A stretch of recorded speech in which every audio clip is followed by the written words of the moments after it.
ఎంత ఆశ్చర్యకరమైనటువంటివి. నీతి మాలిన వాడు నిస్సిగ్గుగా తిరుగుతున్నందుకు అపవిత్రమైపోతున్నటువంటి ఈ 7 కొండల్లో ఉన్నటువంటి ప్రతి రాయిని సనాతన ధర్మ పరిరక్షణ కోసమని నడుం బిగించినాను అని చెప్పేటువంటి పవన కళ్యాణానంద స్వాముల వారు మొత్తం కొండలో ఉన్నటువంటి ప్రతి రాయిని కడిగినా కూడా మీ పాపం పోదు, పాప పరిహారం అవ్వదు. చంద్రబాబు గారు మీ వ్యక్తిగత ప్రతిష్టకు భంగం కలగకుండా ఉండటానికి కాదు మీరు ప్రయత్నం చేయాల్సింది. 140 కోట్ల హిందువుల ఆరాధ్య దైవమైనటువంటి వెంకటేశ్వర స్వామి ఆలయ ప్రతిష్టకు భంగం కలగకుండా చూడటం మీరు చేయాల్సింది. మీ వ్యక్తిగత ప్రతిష్టకు భంగం కలగటం కాదు సుమా. కానీ మీరు నిన్న చేసినటువంటి పని మీ వ్యక్తిగత ప్రతిష్ట కోసమనే ప్రాకులాట తప్ప మరేమీ కాదు. కొన్ని చోట్ల ప్రత్యక్షమైనాడు, బెరుకు బెరుకు బెరుకు బెరుకు బిత్తు బిత్తు బిత్తుమంటూ. తీసేయటానికేమో చంద్రబాబుకు భయం. యాడా ఈ బిఆర్ నాయుడు ఈ కూటమిలో ఉండేటువంటి లోపాలన్నీ బిఆర్ నాయుడు ఎక్కడెత్తుతాడో అనేటువంటి భయం. మింగలేక కక్కలేక ఉండేటట్టుగా ఉంది చంద్రబాబు నాయుడు గారి పరిస్థితి. ఉండలేక వెళ్లలేక ఉండేటట్టుగా ఉంది పరిస్థితి బిఆర్ నాయుడుది. అంతా తమాషగానే ఉండదు చూడండి. దొందే ఇద్దరిది అక్రమ పొందే. అన్ని వింతలే జరుగుతున్నాయి తిరుమల తిరుపతి దేవస్థానంలో చంద్రబాబు గారి వ్యవహారాల వలన. మొత్తానికి ఇద్దరు స్వామి ద్రోహులే, హైందవ ద్రోహులే.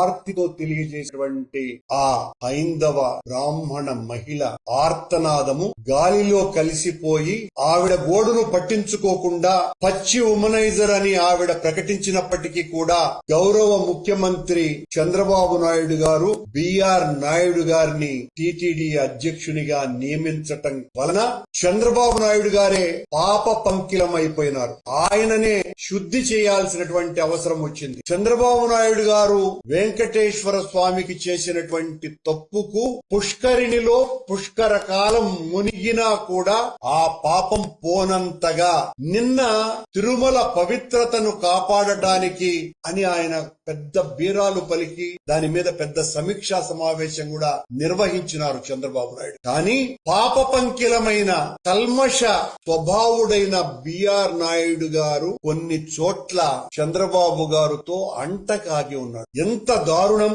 20 రోజులుగా మొత్తం హైందవ సమాజం అంతా కూడా భీతిల్లి భీతావహం పొంది ఇలాంటి వ్యక్తుల్నే పాలక మండలి అధ్యక్షుడిగా కొనసాగించాల్సిందేనని పెద్ద ఎత్తున ఆందోళనలు చేస్తున్నప్పటికీ కూడా ఏ మాత్రము కూడా కించిత్ సిగ్గు లజ్జ అవమానం అన్నటువంటివి ఏవీ లేకుండా ముఖ్యమంత్రితో బలాదూరుగా బిఆర్ నాయుడు గారు నిన్న కనపడటం ఎంత ఆశ్చర్యకరమైనటువంటివి.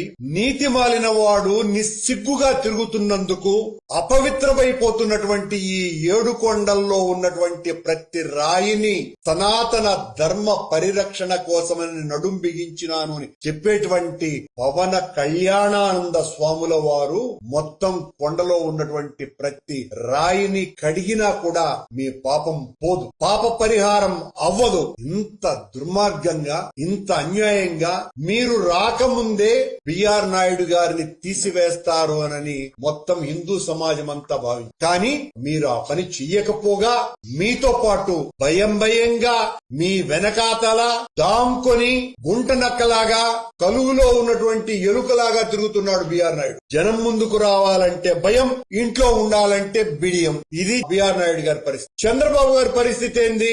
చంద్రబాబు గారేమో కార్యకర్తలతో ఎలాంటి నాటకాలు ఆడతారో ఆ మాయ చేష్టలన్నీ కూడా మాయావి అయినటువంటి వెంకటేశ్వర స్వామితో కూడా ఆడాలనేటువంటి ప్రయత్నం చేసి తద్వారా ఒక వింత సంకేతాన్ని నేను బిఆర్ నాయుడిని మరీ దగ్గర పెట్టుకోలేదు అన్నటువంటి సంకేతం ఇచ్చేటువంటి ప్రయత్నం చేస్తుంది. నిన్న మీ వ్యక్తిగత ప్రతిష్ట కోసమని బిఆర్ నాయుడుని కొంచెం దూరంగా ఉంచినట్టుగా అసహనంగా మీరు ప్రవర్తించినట్టుగా కనపడుతోంది తప్ప చంద్రబాబు గారు మీ వ్యక్తిగత ప్రతిష్టకు భంగం కలగకుండా ఉండటానికి కాదు మీరు ప్రయత్నం చేయాల్సింది. 140 కోట్ల హిందువుల ఆరాధ్య దైవమైనటువంటి వెంకటేశ్వర స్వామి ఆలయ ప్రతిష్టకు భంగం కలగకుండా చూడటం మీరు చేయాల్సి. మీ వ్యక్తిగత ప్రతిష్టకు భంగం కలగటం కాదు సుమా, కానీ మీరు నిన్న చేసినటువంటి పని మీ వ్యక్తిగత ప్రతిష్ట కోసమనే ప్రాకులాట తప్ప మరేమీ కాదు. మీరు నిన్న బిఆర్ నాయుడును తీసివేసి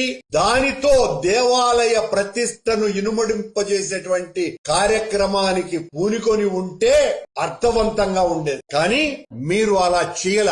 మీరు అన్న ప్రసాదాలకు వెళితే అక్కడ బిఆర్ నాయుడు వెనక నక్కి నక్కి ఉన్నాడు. అది కూడా మహాతల్లి అయినటువంటి మీ శ్రీమతి భువనేశ్వరి గారి వెనుక అతను ఉండటం. సరే, మీరంటే రాజకీయ ప్రయోజనం కోసమని మీరు ఎంతకైనా దిగజారి మీ అవసరాల కోసమని బిఆర్ నాయుడుతో అంటగాకవచ్చు. కానీ ఆ మహాతల్లి వెనుక బిఆర్ నాయుడు ఉండటం అన్నది మరింత ఆక్షేపణ కలిగించేటువంటి విషయం. అన్నప్రసాద కార్యక్రమం తనైనా మందలించి ఉండాలా. ఇలాంటి భ్రష్టాచారి నా వెనుక ఉండటం ఏంటి అని ఏం సంకేతం పంపుతున్నారు మీరు? చంద్రబాబు నాయుడు గారు ఒకవైపున అంటగాగినట్టు ఉన్నారు, మరోవైపున ఆ పాలక మండలి అధ్యక్షుడిని దూరంగా ఆయన జరిపినాడో దగ్గరికి వస్తే తరుముతాడన్న భయంతో బిఆర్ నాయుడు దూరంగా ఉన్నాడో దూరంగా ఉన్నట్టు నటిస్తూ వచ్చాడు. కానీ మొత్తం సమాజానికంతా తెలిసిందేంటి, ఏమైపోయింది? బిఆర్ నాయుడిని ముఖ్యమంత్రి ఇక పట్టించుకోడు కాబట్టి ఇక బిఆర్ నాయుడిని అటెండర్ కూడా పట్టించుకోవాల్సినటువంటి అవసరం లేదు. పాలక మండలికి అధికార వర్గానికి అగాధం ఏర్పడిపోయింది నిన్న జరిగినటువంటి చర్యల ద్వారా. పరిపాలన పూర్తిగా భ్రష్టు పట్టిపోతుంది. ఈ కారణంగా పాలక మండలికి అధికారులకి సమన్వయ లోపం సుస్పష్టంగా దీనితో బట్టబయలైపోయింది. ఏ టెక్నాలజీని తెచ్చిందే నేను అని చెప్పేటువంటి బిఆర్ నాయుడు ఏ టెక్నాలజీకి సంబంధించిన సమీక్షా సమావేశానికి సంబంధించిన ఫోటోలలో మాయమైపోయినాడు. బహుశా ఏ టెక్నాలజీ వలన మాయమైపోయినాడో ఏమో మనకు తెలియదు. మొత్తానికి ఆయన ఫోటో కనపడాల. ఆయన్ను పెట్టుకుంటే ఏం పాపమోనని పెట్టుకోలేదో మనకు తెలియదు. అంత కీలకమైనటువంటి సమావేశంలోనే బిఆర్ నాయుడు గారు చంద్రబాబు గారి పక్కన కనపడాల. మహాద్వారం దగ్గర ఇఫ్తికఫాల్ ఇచ్చేటువంటి ముఖ్యమంత్రికి ఇచ్చేటువంటి సందర్భంలో అనాదిగా పాలక మండలి అధ్యక్షుడు అక్కడ అర్చకులతో పాటు ఉండి ప్రసాదం ముఖ్యమంత్రికి ఇవ్వటం అన్నది ఒక ఆనవాయి. అక్కడ మాయమైపోయినాడు మాయావి బిఆర్ నాయుడు. ఏ టెక్నాలజీ బిఆర్ నాయుడిని మాయం చేసింది కనపడలా. కొన్ని చోట్ల ప్రత్యక్షమైనాడు బెరుకు విత్తుమంటూ. దీన్ని బట్టి చూస్తే అర్థమైంది ఏంటంటే పదవి కోసమని బిఆర్ నాయుడు ఎంత అవమానం జరిగినా సరే లెక్క చెయ్యడు, అది ఆనందంగా భరిస్తాడు. పదవి ఉంటే చాలు. ఆయన అన్నాడు ఆ మధ్యన 20 రోజుల ముందు, ఈ పదవి నాకు లెక్కే లేదు అని. మన సిగ్గు లజ్జ ఉంటే వెంటనే రాజీనామా చేసి ఉండాలా. ఇలాంటి విమర్శలు ఎదుర్కొనే పరిస్థితి నాకు రాకూడదు అని ఆ పరిస్థితి లేకుండా పోయింది. నిజానికి చంద్రబాబు గారు ప్రవర్తన మరో రకంగా ఆలోచిస్తే ఒక అపరిచితునిలాగా జరిగింది. చంద్రబాబు గారి ప్రవర్తన కూడా ఒకవైపున దూరం పెట్టినట్టుగానే ఉంది, మరోవైపున ఆయన వెనకే నక్కి ఉన్నట్టుగా ఉంది. ఆ నక్కి ఉండటాన్ని చూస్తే చంద్రబాబు గారు అర్ధచంద్రాకార ప్రయోగం చేయలేదు గాని అంతకంటే అవమానంగా బిఆర్ నాయుడు గారిని చూసినట్టే ఉన్నది. బిఆర్ నాయుడు వీధిలో ఉండలేడు, ఇంటిలోకి రానియరు అన్నట్టుగా ఆయన పరిస్థితి. టీటీడీ చరిత్రలోనే ఇంత అవమానింపబడ్డటువంటి వ్యక్తి మొట్టమొదటి ఆఖరు అధ్యక్షుడు బిఆర్ నాయుడు గారే. ఇక ఆయన్ను చూస్తే ఎవరైనా చిన్న మర్యాద అయినా ఇస్తారా? నిన్న జరిగినటువంటి సంఘటనతో 20 రోజుల క్రితం జరిగిన సంఘటనతోనే బుద్ధుండేవాడు ఎవడైనా ఉంటే వెంటనే రాజీనామా చేసి ఉండాల. ఈ శృంగార వీరుడికి ఇంత శృంగభంగమైన ఆయన చేష్టల మాటలలో ఆయన్ను పోలిస్తే పదవిలో ఉండాలనేటువంటి ఆయన తాపత్రయాన్ని చూస్తే ఎలా ఉంది అంటే ఇంత నీచానికి ఎవరైనా ఒడిగట్టగలరానని. అధికారం లేని పదవి, ఆదరణ లేని ఉద్యోగుల మధ్య ఉండటం అన్నది ఎంత బాధాకరమైనటువంటి విషయం అంటే బిఆర్ నాయుడు గారి వికృత చేష్టలలోనే ఆయన మాట్లాడేటువంటి మాటలతోనే పోల్చాలంటే మగువుల మధ్య మగతనం లేనోడు నిల్చున్నట్టున్నట్టే. ఇంతగా ఎవరూ ఆదరించినటువంటి మనుషుల మధ్య పదవిలో కొనసాగటం అంటే అంతకంటే అర్థం లేదు ఆయన మాటలలో. ఎందుకయ్యా తీసేయటానికేమో చంద్రబాబుకు భయం, యాడా ఈ బిఆర్ నాయుడు ఈ కూటమిలో ఉండేటువంటి లోపాలన్నీ బిఆర్ నాయుడు ఎక్కడెత్తుతాడో అనేటువంటి భయం. మింగలేక కక్కలేక ఉండేటట్టుగా ఉంది చంద్రబాబు నాయుడు గారి పరిస్థితి, ఉండలేక వెళ్లలేక ఉండేటట్టుగా ఉంది పరిస్థితి బిఆర్ నాయుడుది. అంతా తమాషగానే ఉండదు చూడండి. దొందే ఇద్దరిది అక్రమ పొందే, అన్ని వింతలే జరుగుతున్నాయి తిరుమల తిరుపతి దేవస్థానంలో చంద్రబాబు గారి వ్యవహారాల వలన.